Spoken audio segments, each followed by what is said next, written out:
when this miter saw went on sale at my local big box members only discount store for under $200, had to take it home. And I've been very pleased with the purchase. It's a dandy saw, accurate, smooth, powerful. It's not a sliding miter saw.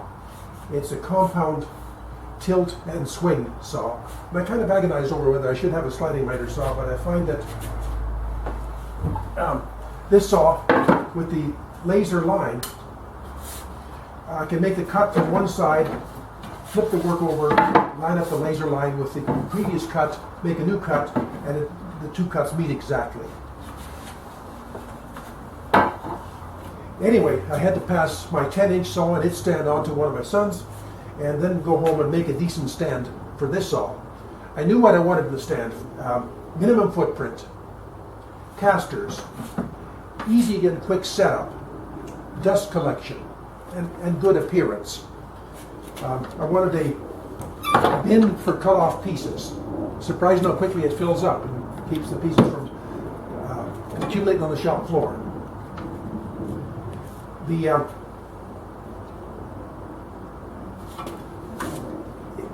Instead of casters and braking system, I elected for retracting casters. So when the saw is in work position, I retract the casters, and the work support wings can fold out quick and easy. Jackknife stand falls into place automatically.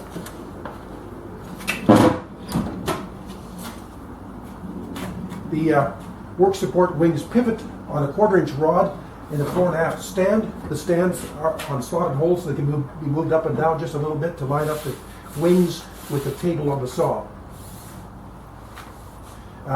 The fences on the saw have calibration or length of cut tape, left to right, right to left on each side, and I've got a repeat cut stop that I can clamp onto the fence. Just a lever, plywood lever, stiff compression spring inside, a little plastic window with a stride line to show exactly what the length of cut is. Flip up to make the first cut to square off the end of the board, and flip down to make a repeat cut. If I want to do repeat cuts on short pieces, I have a similar idea, except I'm using a hand clamp, and I can cut down to maybe 8 to 10 inches or less length of cut. Again, flip up, square off the end, flip down, make the repeat cuts. I just use a little spacer block to keep it so it will fit in my drawer. Dust collection. I've got a hood wrapped around the back made out of 3mm birch plywood.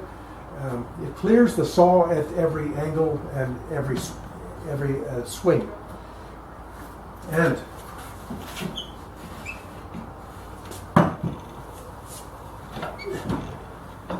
since this saw has a 2-inch hose coming off the back of the saw, I have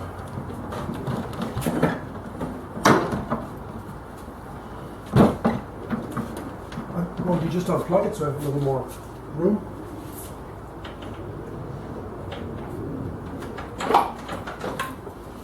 A little more cord.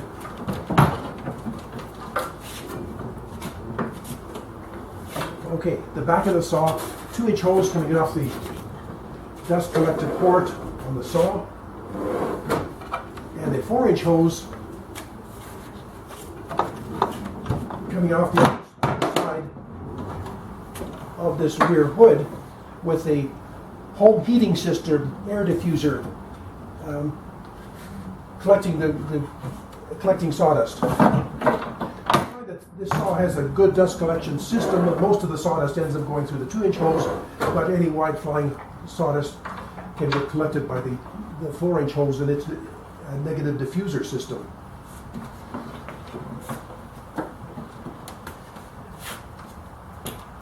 To empty the dust bin, not the dust bin, to empty the cut-off pieces bin, I remove the drawer, and I can lift the cut-off pieces bin off its hinge. Its hinge is a piece of PVC tube split, and it half PVC tube rocks on a 5/8 dowel. The 5/8 dowel is screwed to the bottom of the cabinet.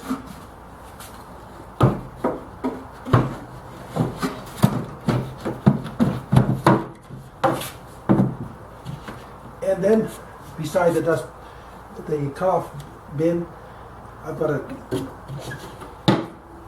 compartment accessed behind the door for spare blades and other attachments.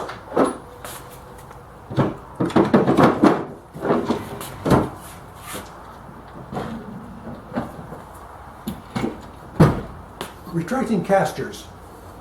Like all the tools in my shop, I've got a retracting caster system. They all operate the same way, with a foot pedal and a latch to lock the casters in the extended position. Very simple, quick and easy to use. Now, I want to show you how they work. So I've rigged up a pine box. That sounds ominous, doesn't it? A pine box which would simulate the base of the tool. And inside the base, I have two cleats, front and back, and they rest on top of a couple of plywood panels that form up a subfloor. That's my pedal.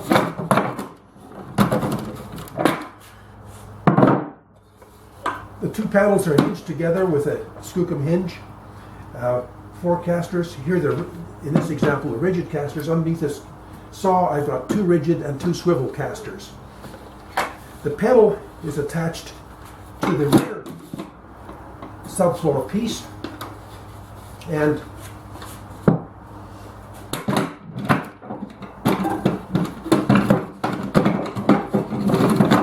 the panels fit loosely inside this skirt.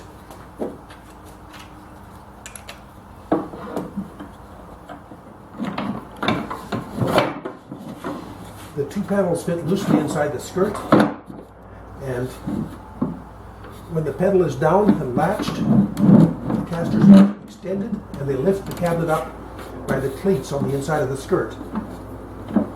When the casters retract, the subfloor folds up on the hinges, casters retract, and the cabinet rests firmly on its base.